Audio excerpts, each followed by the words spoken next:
الحمد لله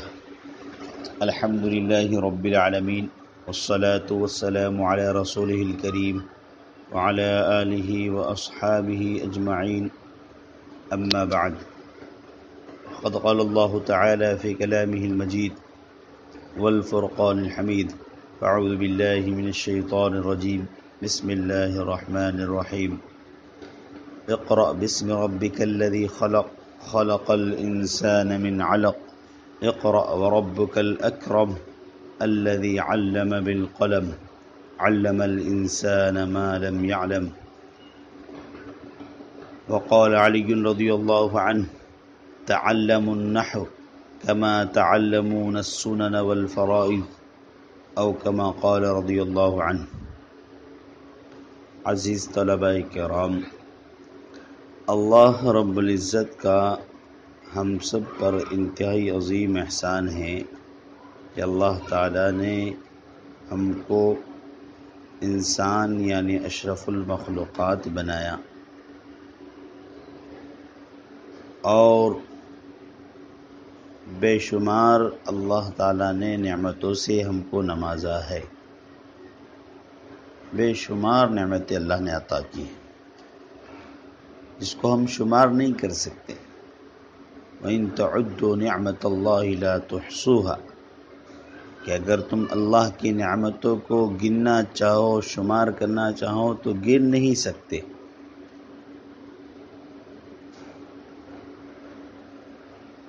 روزمرہ کی زندگی میں ہم ہزاروں اور کروڑوں نعمتیں اللہ کی ہم برت رہے ہیں، استعمال کر رہے ہیں۔ ان نعمتوں میں ایک بہت بڑی نعمت اللہ تعالیٰ نے ہمیں عطا فرمائی ہے، وہ علم والی نعمت ہے۔ علم اور سیکھنے اور سکھانے کا جو مشغلہ ہے، یہ اللہ کی ایک بہت بڑی نعمت ہے۔ آج کے اس پرفتن دور میں قرآن حدیث کو سیکھنا، سکھانا، پڑھنا، پڑھانا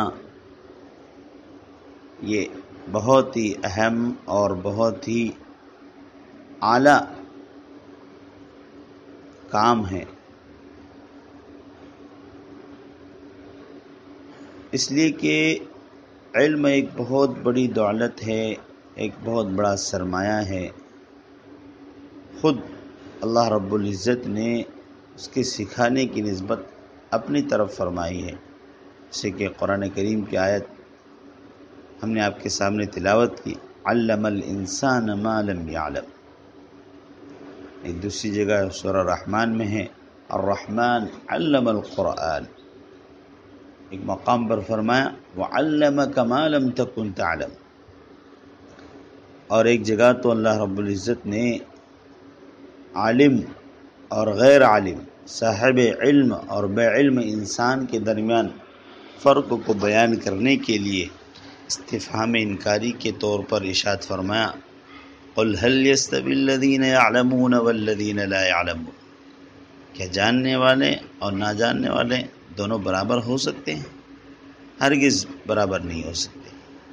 آپ صلی اللہ علیہ وسلم نے تو علماء کی جماعت کو انبیاء علیہ السلام کا وارث بنا کر ارشاد فرمایا انما العلماء ورثۃ الانبیاء، علماء یہ انبیاء کے وارث ہیں۔ غرض اللہ تعالیٰ نے علم جیسی بڑی دولت سے ہم انسان کو نوازا ہے۔ اب جو علم اللہ تعالیٰ نے انسان کو دیا ہے اور جو علوم ہیں اس کی دو قسمیں ہیں، ایک ہے علوم عالیہ عین سے اور ایک علوم عالیہ۔ قرآن و حدیث میں علم پڑھنے پڑھانے والوں کی جو فضیلت، جو مقام اور مرتبہ بیان کیا گیا ہے، اصل تو وہ علوم عالیہ والوں کے لیے عین سے ہیں۔ اس میں قرآن، حدیث اور اس کے ذیل میں تفسیر، فقہ، یہ سب علوم عالیہ ہے۔ لیکن علوم عالیہ جو ہیں یہ بھی موقوف علیہ ہونے کی وجہ سے ان کے تابع ہو کر ان فضائل اور مراتب میں داخل ہے، اس لیے کہ جو علوم عالیہ ہے جیسے نحو ہے، صرف ہے، بلاغت ہے، یہ علوم قرآن و حدیث کے سمجھنے میں معاون اور مددگار ہوتے ہیں، ان کو سمجھنے کا ایک وسیلہ اور ذریعہ ہے۔ اور قاعدہ یہ ہے کہ جو اصل کا مقصد کا جو حکم ہوتا ہے اس کا جو ذریعہ اور سبب بنتا ہے اس کا بھی وہی حکم ہوتا ہے، جیسا کہ فقہ کا قاعدہ ہے ان الوسیلۃ او الذریعۃ تکون محرمۃ اذا كان المقصد محرما وتكون واجبۃ اذا كان المقصد واجبا۔ اس سے پتہ چلا کہ اصل کا جو حکم ہوتا ہے اس کا جو ذریعہ اور وسیلہ ہوتا ہے اس کا بھی وہی حکم۔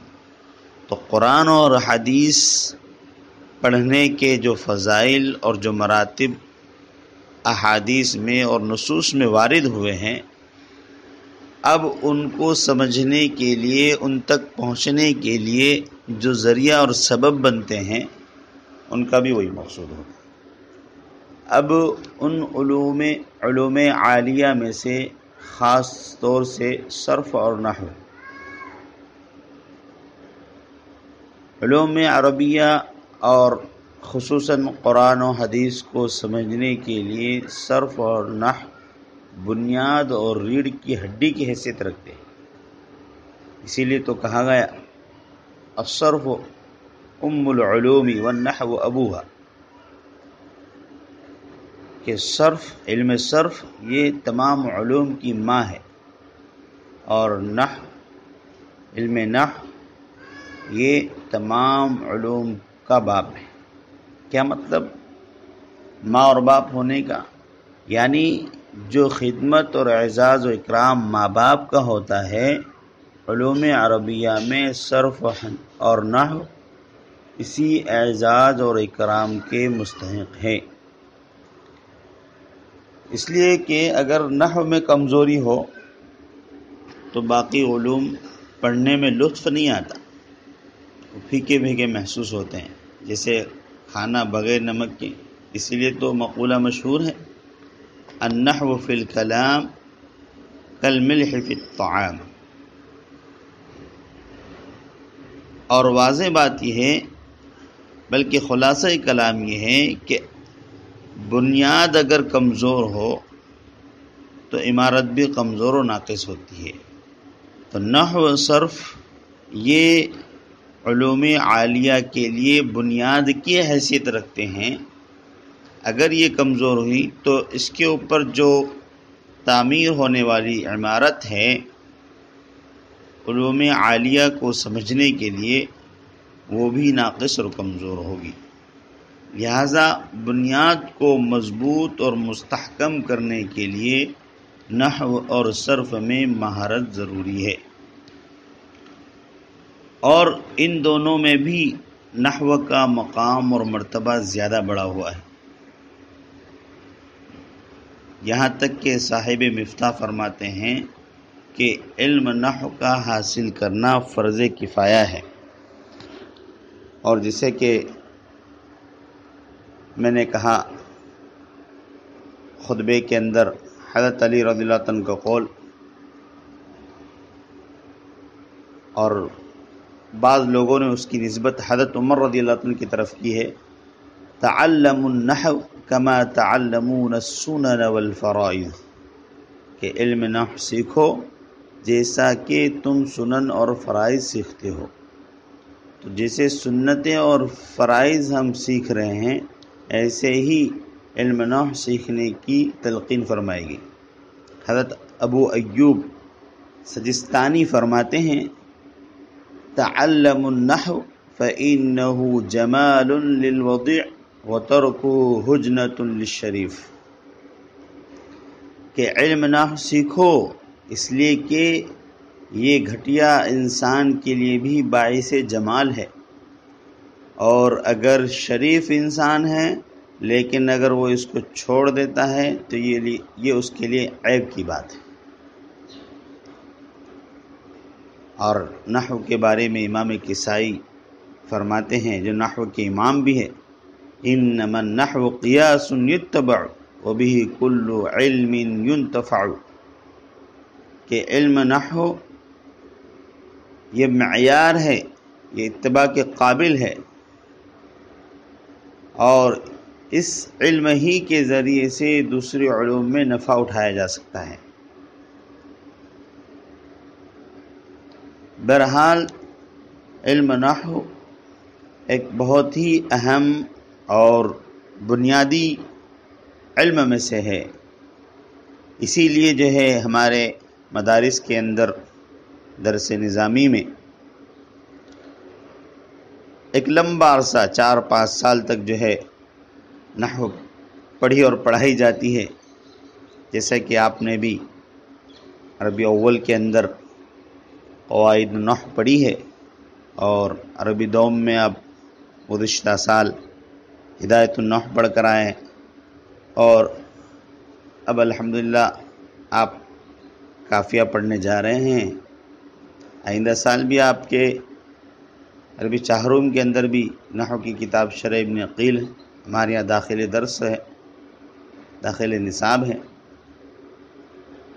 تو ابھی جو آپ قافیہ پڑھ رہے ہیں یہ بہت ہی بنیادی اور اہم کتاب ہے، اس کی شہرت اور مقبولیت محتاج بیان نہیں۔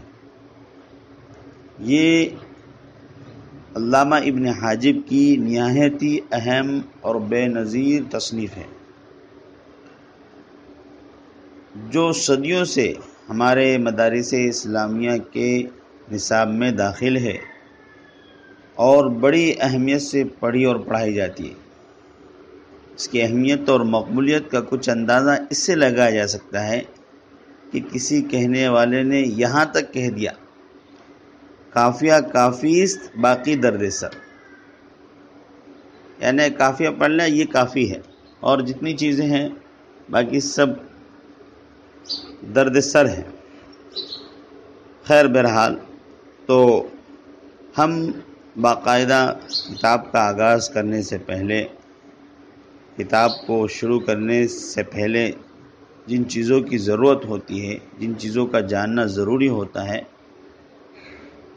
جس کو ہم کہتے ہیں مقدمۃ العلم، تو آج ہم آپ کے سامنے نحو کا مقدمۃ العلم ذکر کریں گے۔ مقدمۃ العلم میں 3 چیزوں کا جاننا ضروری ہوتا ہے۔ ایک ہے جو ہم علم پڑھ رہے ہیں اس علم کی تعریف کیا ہے، نمبر 2 غرض و غایت، نمبر 3 موضوع۔ علم کی تعریف جاننا اس لیے ضروری ہے کہ طلب مجہول لازم نہ آئے، کہ آپ پتہ ہی نہیں چلے کہ ہم کیا علم حاصل کر رہے ہیں۔ تو تعریف جاننے سے یہ سمجھ میں آ جائے گا کہ اس علم کی یہ حیثیت ہے، اس علم کے اندر یہ پڑھایا جاتا ہے اور یہ کام کیا جاتا ہے، تو اس کو حاصل کرنا ہمارے لیے آسان ہو جائے گا۔ چنانچہ علم نحو کی تعریف آسان زبان میں یہ ہے کہ علم نحو وہ علم ہے جس سے اسم، فعل اور حرف کو جوڑ کر جملہ بنانے کا طریقہ معلوم ہو، اور معرب و مبنی ہونے کے اعتبار سے ہر کلمے کے آخری حرف کی حالت معلوم ہو، یعنی اسم اور فعل کو جوڑ کر جملہ بنانا آ جائے، اور معرب اور مبنی ہونے کے اعتبار سے ہر کلمے کے آخری حرف کی حالت معلوم ہو جائے کہ یہ مرفوع ہے یا منصوب ہے یا مجرور ہے۔ تو یہ ہے علم نحو کی تعریف۔ ایک مرتبہ پھر سن لیجئے کہ وہ علم ہے جس سے اسم، فعل اور حرف کو جوڑ کر جملہ بنانے کا طریقہ معلوم ہو، اور معرب و مبنی ہونے کے اعتبار سے ہر کلمے کے آخری حرف کی حالت معلوم ہو۔ غرض و غایت، غرض و غایت یعنی جس غرض کے لیے، جس کام کے لیے جو فعل جس سبب سے کیا جاتا ہے اس کو غرض و غایت کہتے ہیں۔ اب نحو کیوں پڑھ رہے ہیں، اس کی غرض کیا ہے، اس کی انتہا کیا ہے، اس کا مقصد کیا ہے؟ تو علم نحو کی غرض و غایت یہ ہے کہ کلام عرب میں واقع ہونے والی لفظی غلطی سے ذہن کو محفوظ رکھنا، کلام عرب میں واقع ہونے والی لفظی غلطی سے ذہن کو محفوظ رکھنا۔ جیسے مثال کے طور پر ان اللہ، اب ان اللہ یہ اللہ کے ہاں پر زبر آئے گا، زیر آئے گا، پیش آئے گا، کون سا اعراب آئے گا؟ یہ مرفوع ہوگا، منصوب ہوگا، مجرور ہوگا؟ ان اللہ یا ان اللہ یا ان اللہ؟ تو اصل تو یہی ہے کہ ان اللہ، ان جیسے کہ آپ پڑھ کر آئے ہیں حرف مشبہ بالفعل ہے، اپنے اسم کو نسب دیتا ہے، ان اللہ، یہ صحیح۔ تو آپ ان اللہ اور ان اللہ پڑھنے سے محفوظ ہو جائے، یہ اس کی غرض و غایت ہے۔ اب علم کا موضوع اس لیے جاننا ضروری ہے کہ موضوع جاننے سے دوسرے علم سے امتیاز اور فرق ہو جاتا ہے کہ نحو کا موضوع یہ ہے، تو پتہ چل جاتا ہے کہ یہ کوئی بھی بات آئی اس کے پیش نظر تو سمجھ میں آ جائے گا کہ یہ علم نحو کی بات چل رہی ہے۔ تو دوسرے علوم سے امتیاز پیدا کرنے کے لیے نحو کا کسی بھی علم کا موضوع جاننا ضروری ہے۔ موضوع کس کو کہتے ہیں؟ موضوع ہر علم کا وہ چیز ہوتی ہے جس کے عوارض ذاتیہ سے اس علم میں بحث کی جاتی ہے۔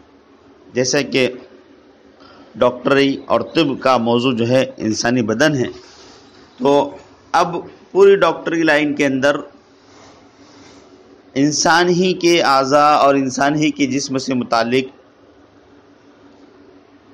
گفتگو ہوتی ہے، اس کا خون چیک کیا جاتا ہے، اس کا پیشاب چیک کیا جاتا ہے۔ بس اسی طریقے سے پورے ڈاکٹری لائن میں انسانی عضو سے ہی بحث کی جاتی ہے۔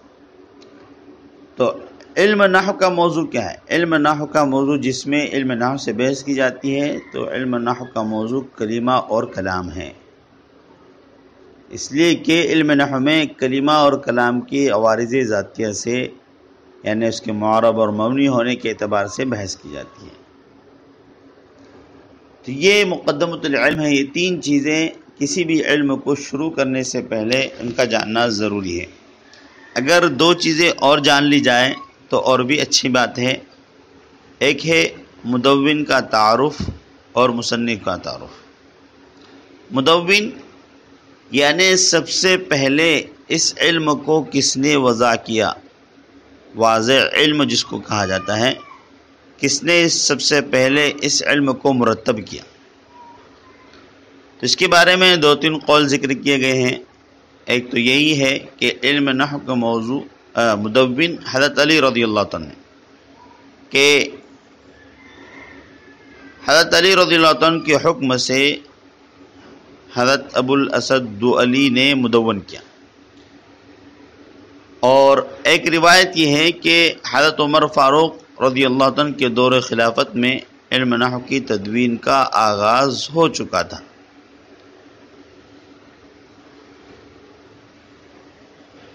حضرت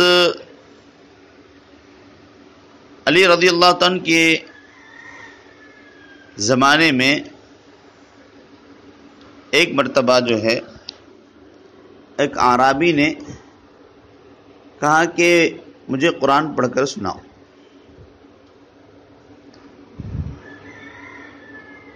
تو کسی پڑھنے والے نے جو اجمی تھا اس نے قرآن کریم پڑھا اور کہا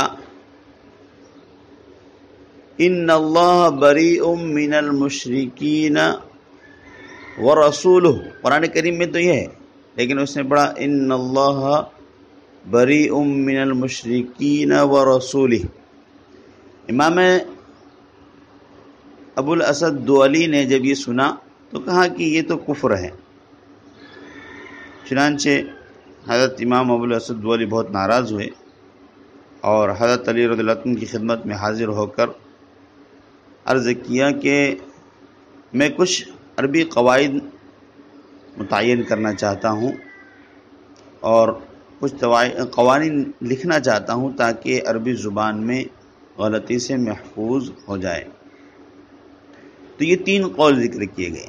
ایک تو یہ ہے کہ اس میں دونوں باتیں، 2 قول جو ہے تھوڑے ملتے جلتے ہیں کہ امام ابو الاسد دؤلی نے ہی مدون کیا یا پھر حضرت علی رضی اللہ عنہ کے حکم سے انہوں نے اس کو مدون کیا، اور ایک قول حضرت عمر فاروق رضی اللہ عنہ کا بھی ہے۔